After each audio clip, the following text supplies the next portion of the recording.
Olá a todos e todas, um bom dia, uma boa tarde.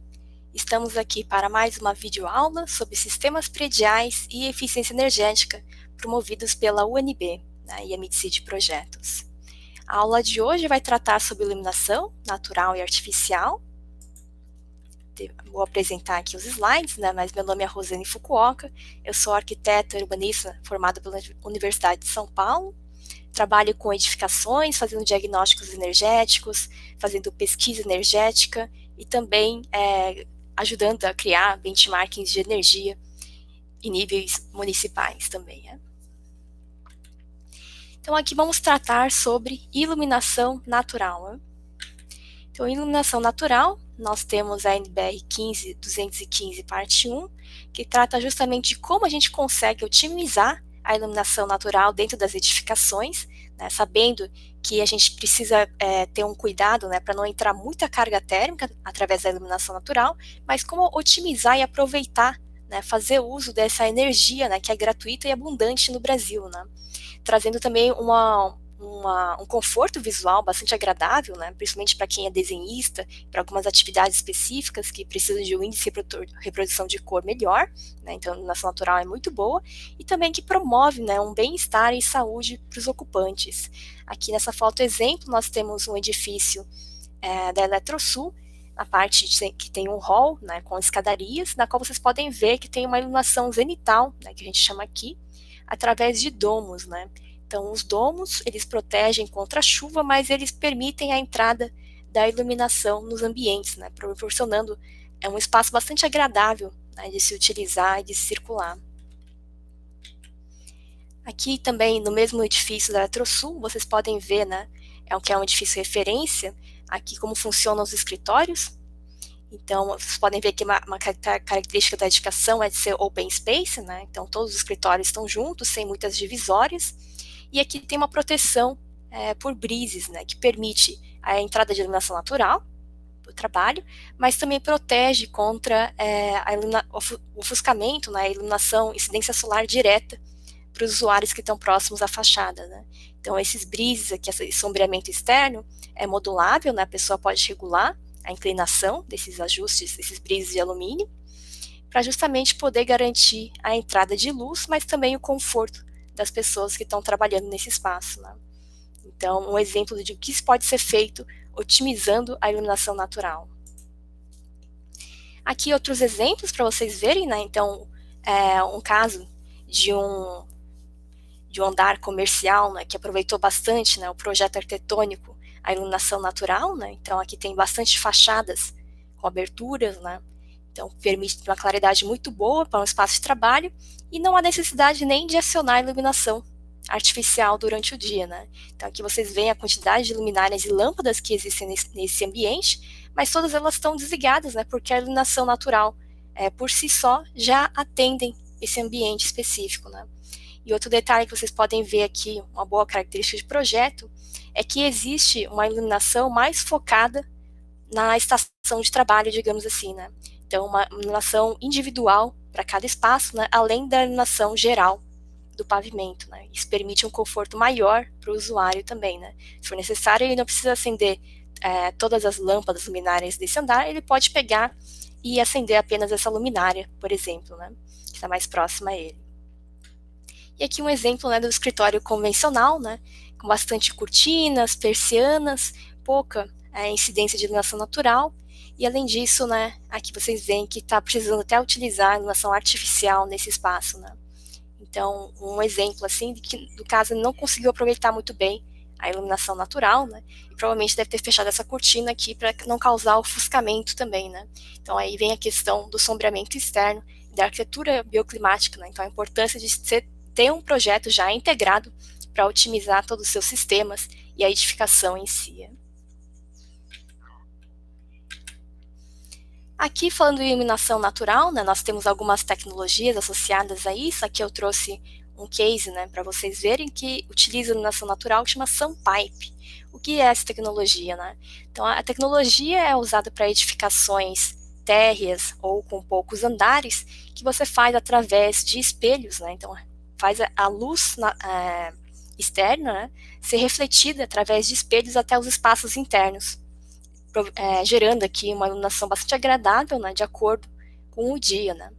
É claro que isso aqui vai precisar também de um sistema de iluminação artificial de suporte, né, caso tiver um dia mais nublado ou um dia mais escuro, mas ele consegue também trazer, aproveitar essa iluminação natural, né, nos espaços, nos ambientes, né, tornando bastante agradável.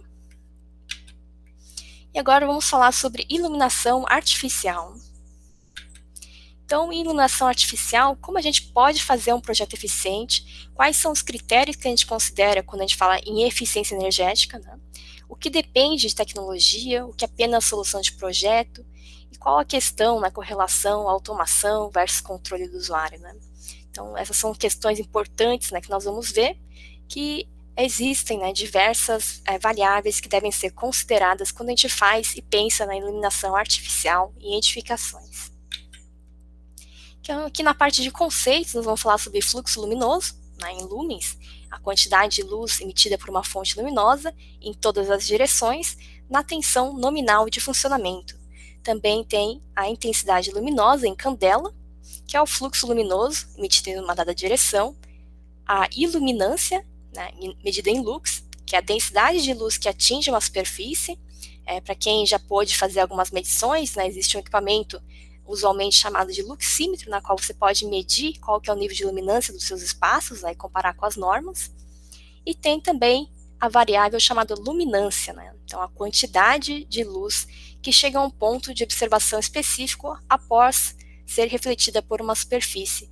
Então, que a gente mede aqui em candelas por metro quadrado, né, que depende bastante da fonte luminosa, da direção da luminária até a superfície.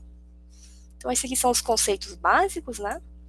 Além disso, nós também temos, quando a gente fala em iluminação artificial, a temperatura de cor da lâmpada.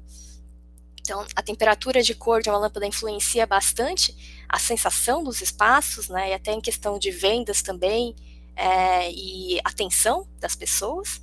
Então, aqui nós vemos, né, a temperatura de cor é medida em kelvins, né, temperatura de cor, que aqui nós temos, né, as lâmpadas vão desde 800 kelvins até 6.500 kelvins, né, então, desde lâmpadas com mais cores quentes, uma cor mais alaranjada, até uma cor mais fria, azulada, né, 6.500, né, que é comum, por exemplo, aqui para LED, né, vocês veem normalmente no mercado sendo vendido muitas lâmpadas LED de 6.500 kelvins, temperatura bastante azulada, e aqui são lâmpadas mais incandescentes, né, que tem uma temperatura de cor um pouco mais quente, né.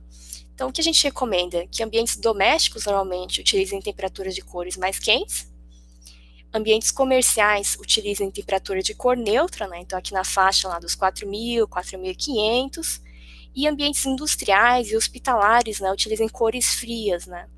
Então, quando você for fazer uma troca de LED na sua casa ou em alguma edificação, lembre de prestar atenção bastante nesse ponto, né, porque ele traz uma série de consequências, né, do usuário também, né. Tem pessoas que acham, na verdade, a iluminação LED de 6.500 Kelvin uma luz muito forte, azul, e até incômoda, né, em alguns casos, né. Então já houve reclamações de usuários após troca de lâmpada fluorescente por LED com temperatura de cor muito fria, né. Então aqui a gente recomenda que vocês prestem atenção nesse quesito aqui de temperatura de cor para ambientes comerciais, no caso a gente está falando de escritórios, né, ou então salas de aula, enfim, outros espaços públicos. Outros conceitos de iluminação, nós vamos falar sobre o índice de reprodução de cor, né, então o IRC ou RA, né, que varia de 1 a 100, e o índice de reprodução de cor vocês vão encontrar também como informação no catálogo da sua lâmpada, né, que você vai comprar, que você vai ver, né, qual que é o índice de reprodução de cor daquela categoria, né. Então, quanto melhor, mais próximo de 100, melhor, né, na questão de reprodução de cor, e também influencia até na venda, né, de tornar os produtos mais atrativos no mercado, né. Então, algumas lâmpadas dicróicas, principalmente, têm esse efeito, né, com bom índice de reprodução de cor, que traz uma sensação mais agradável, né, fica mais atrativo, mais colorido, né, digamos, as cores ficam mais vivas, né, e chama a atenção do usuário para comprar. Então, tem que sempre, na parte comercial, na iluminação comercial, a gente sempre presta atenção. Inclusive, se vocês vocês foram ver nas vitrines de lojas, por exemplo, né, e muitas vezes eles estão utilizando lâmpadas dicróicas justamente porque tem um bom índice de produção de cor, as roupas vão ficar mais chamativas, vão ficar com maior contraste, né, de cores, e a pessoa vai lá e compra, né, o produto. Né. Quando a gente fala de ambiente de escritório, né, então tem a questão da temperatura de cor adequada, que eu já mencionei. Também tem a questão da eficiência da lâmpada, né, então a gente vai falar em quantos lumens por watt essa lâmpada está gastando, né, a eficiência, o rendimento da lâmpada. Também tem que ver a questão de ofuscamento, né, então não adianta só você colocar a lâmpada pendurada lá no escritório, você precisa de uma luminária, né, uma luminária com aletas anti-ofuscamento, ou que faça uma distribuição melhor da luz, né, e tomando cuidado para não fazer uma transição muito brusca, né, entre ambientes, áreas iluminadas e espaços de penumbra, né, como é esse caso aqui, né. Então tem que fazer um bom projeto luminotécnico para não ficar essa transição aqui de ambientes muito forte, né. Com relação a normas de iluminação, a gente tem a NBR ISO 8.995, de iluminação de ambientes de trabalho, na qual estabelece qual o nível de iluminância, né, que vocês já viram no conceito anterior, para vários tipos de ambientes. Né? Então, o ambiente precisa ter no mínimo 200 lux de iluminância, um escritório 500 lux na estação de trabalho e um espaço de recepção 300 lux. Né? Então, como a gente se mede isso? Com o equipamento usualmente chamado luxímetro. Né?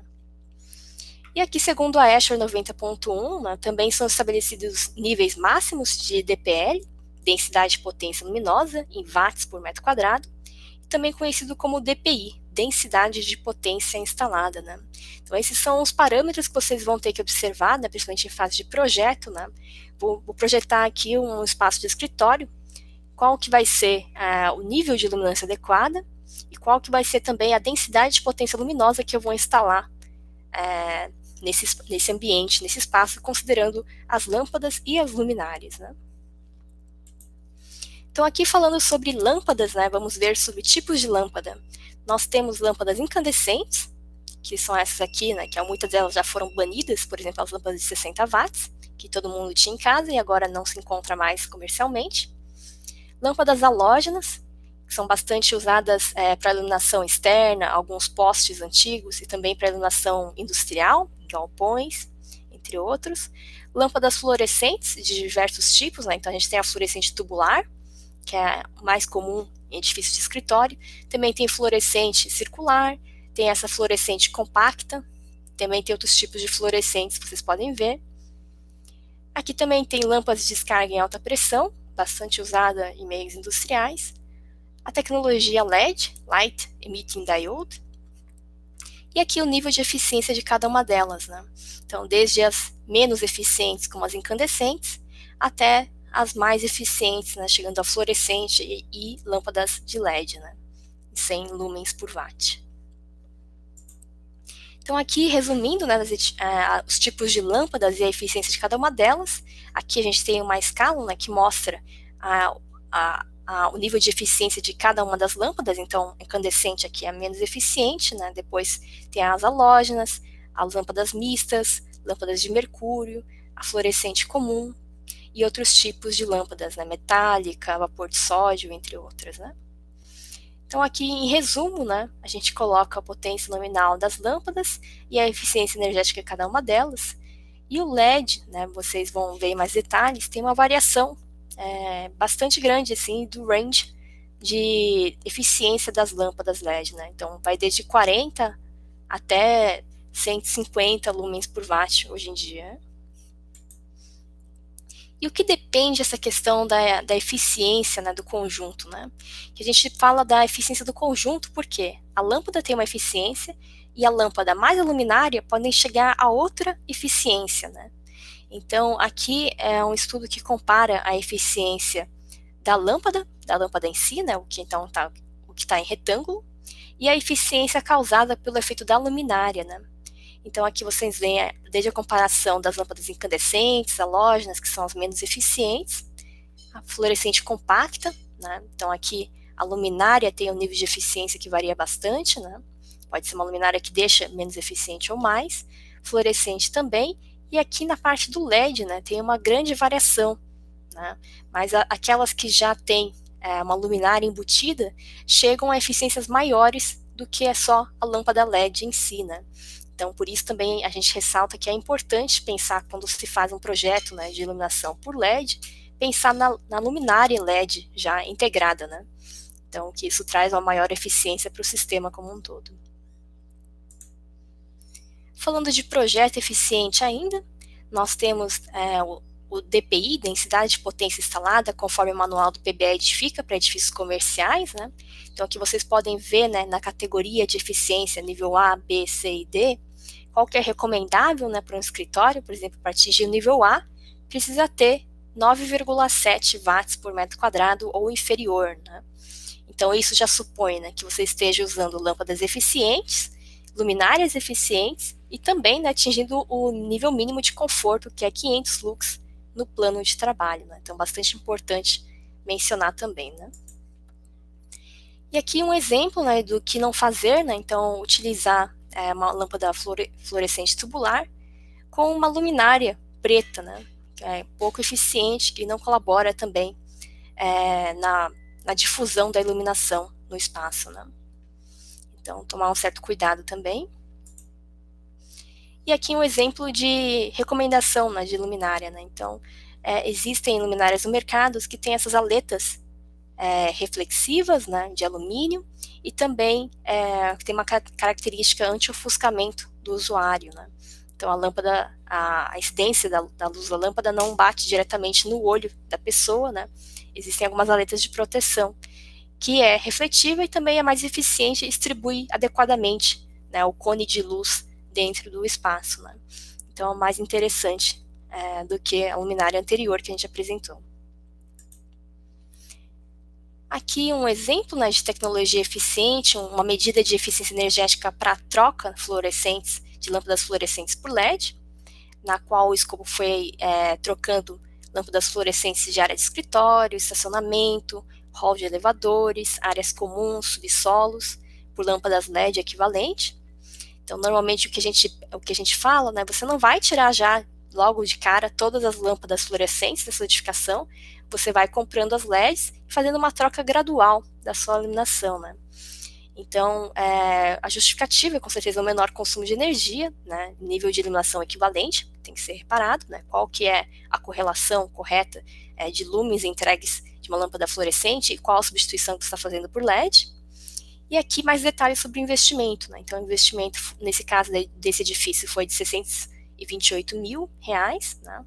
Uma economia de 336 mil por ano, e um payback, né, um tempo de retorno do investimento de 1 ano e 10 meses, né? Então, aqui mostra na escala do tempo, né, o seu investimento inicial, né? Então foi alto, e depois, né, em menos de 2 anos, você consegue aqui ter um payback e já tem economias, né, ao longo da vida útil do equipamento. Então, bastante importante reparar também. Aqui um outro case, né, que a gente traz um exemplo de nível de iluminação e também relacionado às vendas, né? Então, nós temos aqui um trabalho realizado em um sistema de iluminação em dois grupos de loja. Aqui vocês podem ver, na verdade, são 5 lojas em diferentes regiões, e na qual algumas lojas antigas utilizavam lâmpadas fluorescentes tubulares, e nas lojas novas havia iluminação por LED, né? Então, nas lojas mais antigas, era aproximadamente, chegava a 600 lux, e nas lojas mais novas chegava a 1.200 lux. Então, isso foi medido posteriormente, né, depois que o cliente apontou um problema, né? Qual que era o problema? O problema é que era o consumo das lojas novas que possuíam LED estavam quase igual ou até algumas vezes superiores do que as lojas mais antigas que tinham lâmpadas fluorescentes, né? E isso a gente foi até a loja, né, viu a densidade de potência instalada e também fez uma medição, né, de nível de iluminância com o luxímetro para ver qual que era a quantidade de iluminância entregue em cada uma dessas lojas, né? Foi por aí que a gente percebeu, né, a diferença entre uma loja mais nova entregando 1.200 lux e a loja mais antiga 600 lux, né? Então aqui a gente também traça uma comparação, né, fazer uma comparação das vendas em reais por metro quadrado versus o nível de lux, foi uma recomendação, né, porque porque o nível de iluminação, de luminância, né, nessa loja especificamente, recomendável para o projeto deles, por padrão era 1000 lux, né? Então a loja que estava atendendo 600 lux, né, ainda estava distante da meta deles, e a loja que estava atendendo 1.200 lux ficou um pouco acima do esperado, né? Então tem aí um gasto energético maior, desnecessário, né? Então é um estudo interessante, né, que estavam começando a fazer, é que lojas com 1.200 lux, né, nível de iluminação maior, também demonstravam vendas melhores, né? Então uma boa correlação, né?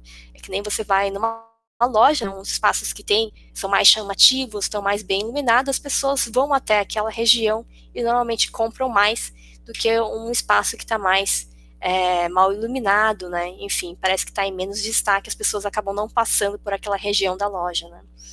Então, nem sempre a questão de iluminação é uma decisão unicamente de eficiência energética, né? Depende muito do seu interesse, né? Do interesse do cliente também em obter a iluminação, e também tem um impacto direto na relação com as vendas dos produtos, né? Então, no caso aqui, o mais importante não é a eficiência energética, mas sim a venda, né? Se a loja está vendendo bem, então depois ela pode pensar em trabalhos de eficiência, né? Mas a princípio tem que garantir o número de vendas naquela loja, né?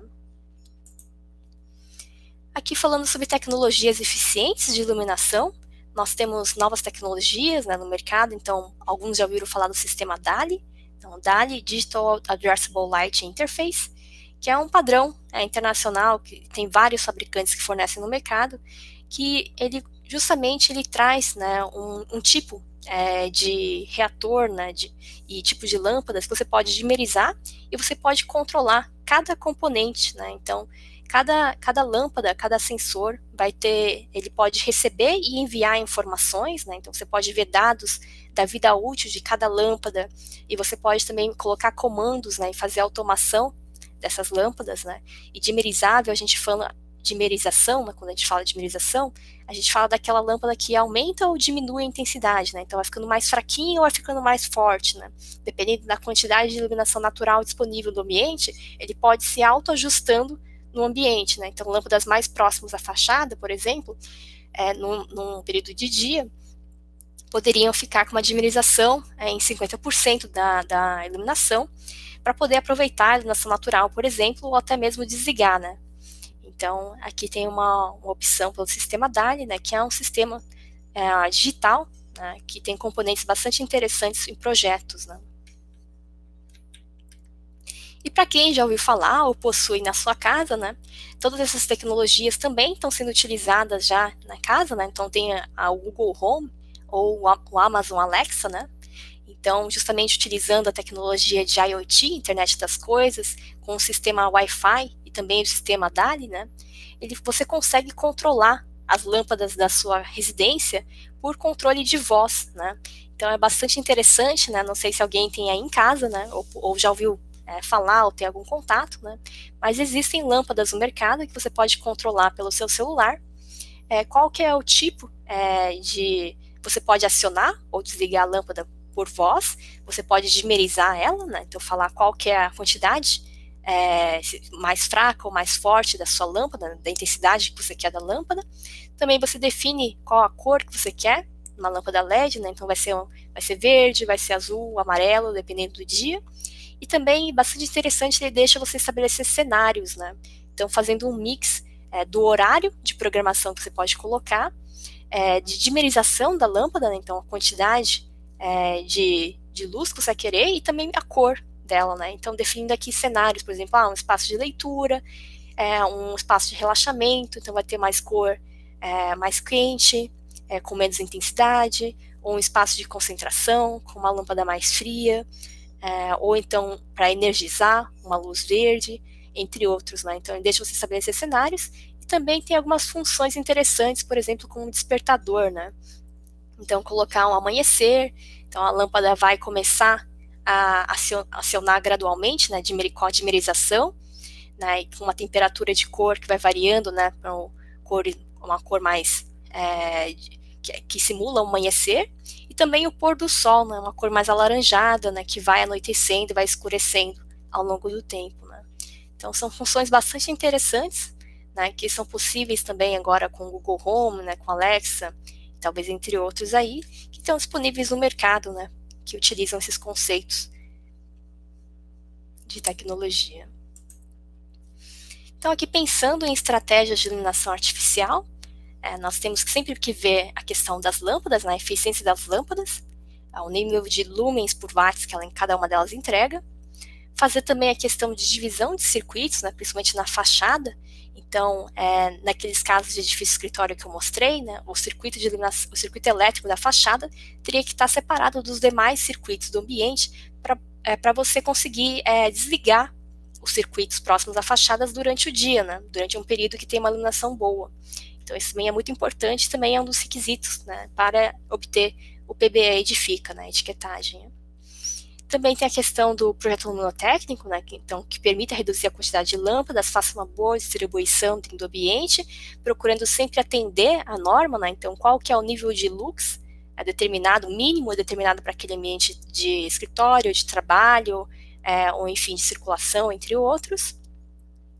A gente também, né, tem a questão de sensores de luminosidade próximos às fachadas, utilização de dimmer, ou um sensor, né, on-off, né, também. Sensores de presença, então a gente recomenda deixar sensores de presença naqueles locais que normalmente são esquecidos ligados, né, então corredores, que tem uma utilização intermitente, né, banheiros também. Pensar em programação horária automática, né, isso tanto por uma questão se tiver um sistema BMS, um Building Management System, um sistema central de automação, ou para um sistema mais simples também, instalar um timer no quadro elétrico para desligamento dos equipamentos da iluminação durante a noite, né, e final de semana. Né. Então, isso também é uma possibilidade. Também tem a questão, né, controle do usuário, ou um sistema BMS. Né. Então, depende muito da sua edificação, depende muito do controle do usuário, da conscientização dos usuários dentro do edifício.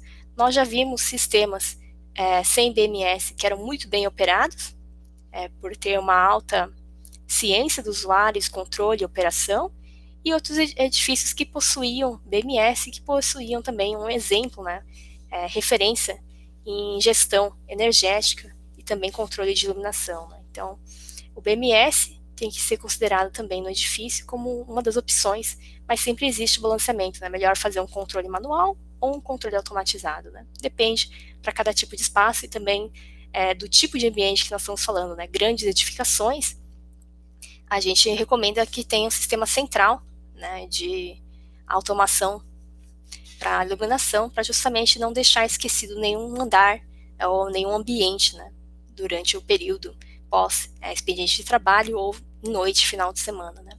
E ambientes menores, né, mais simples, podem ser feitos com o controle do usuário, mas é sempre bom, né, que o usuário também, desses ambientes com automação central, possa desligar manualmente o seu espaço. Né. Assim também otimiza bastante a iluminação. Né.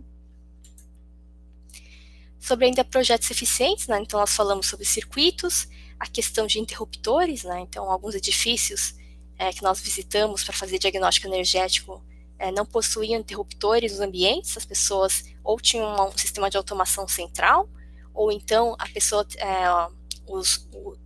quem faz a manutenção, o responsável, o gestor do predial, tinha que desligar lá no quadro elétrico. Né.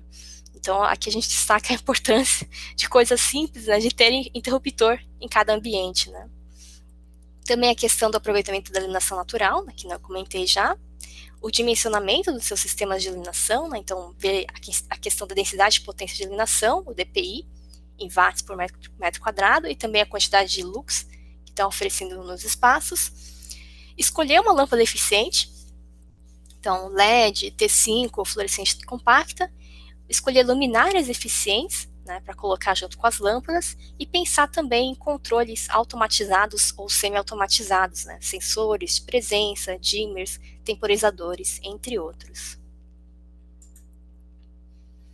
E aqui nós mostramos então, né, para vocês, né, existem, quando você vai comprar uma lâmpada, né, especificações, né, então uma lâmpada LED, né, agora já tem emissão, né, de garantia pelo Inmetro, né, na qual que ele vai ter aqui informações da potência da lâmpada, qual que é o fluxo luminoso em lumens, a eficiência luminosa, né, então em lumens por watt, garantia de segurança também do equipamento, né. Então isso aqui é uma informação para você reparar conforme você compra a sua lâmpada, pensando também nas outras questões que eu mencionei, né, então temperatura de cor, né, qual que vai ser a temperatura adequada para o seu espaço, a questão de usa ou não usa reator, né, que é bastante importante observar, né, tem o consumo e tem um gasto a mais com isso, a vida útil da lâmpada e a vida útil do reator também, a questão do descarte de todas essas lâmpadas e a política de compras necessárias, né, então no caso de uma edificação comercial, uma edificação pública, a gente sempre recomenda que haja, né, uma política de compras que determine os critérios de eficiência mínimos necessários para comprar uma lâmpada, né? Então aqui vocês poderiam, por exemplo, adotar a questão de eficiência luminosa em lumens por watt, né? E também no caso das lâmpadas LED, né, que tenham emissão pelo Inmetro, né? Para a gente ter um mínimo de garantia aqui e especificações de segurança também das lâmpadas, né? Então vocês podem depois observar um pouco mais no site do Inmetro, tem lá uma lista, uma relação de lâmpadas que são já, que tem emissão pelo Inmetro. Aqui a gente mostra, que detalha, né, alguns problemas de operação, né? Então aqui no caso de uma edificação, vocês podem ver a quantidade de lâmpadas, né, já que estão utilizadas, já são usadas, que teria que ter um descarte, né? E a questão também é que tem junto lâmpadas novas, né, que ainda estão nas caixas, né? Então aqui vocês imaginam, no edifício de escritório, a quantidade de lâmpadas que queimam, né, em cada dia e também que precisam de um descarte, pensar no descarte da vida, de todas essas quantidades de lâmpadas, né? Então imagina que nesse edifício, né, tinha uma pessoa de manutenção que a função dela praticamente diariamente era ficar trocando lâmpada queimada dentro do edifício, né? Então aqui são lâmpadas fluorescentes tubulares, né, que ficavam queimando, né, em cada ambiente, e tinha uma pessoa unicamente responsável para ficar trocando, né, todas essas lâmpadas, né? Então é super importante ver, né, locais de coleta de lâmpadas, de descarte dessas lâmpadas e fazer o manejo correto, além também de uma espécie de organização, né, e planejamento também em relação à compra, né, e manuseio delas, né. Então sempre é necessário ter isso em mente, né. Um edifício tem muitas, né, inúmeras lâmpadas e é necessário ter uma boa gestão para poder controlar também e fazer uma boa descarte, um bom descarte de todas elas. Então aqui eu agradeço por terem assistido esse vídeo, né? Qualquer coisa também fico à disposição. E na próxima aula nós teremos um espaço para vocês tirarem suas dúvidas, né? Ou trazerem alguma complementação, né? Então, muito obrigada a todos que assistiram. Um excelente dia, uma excelente tarde.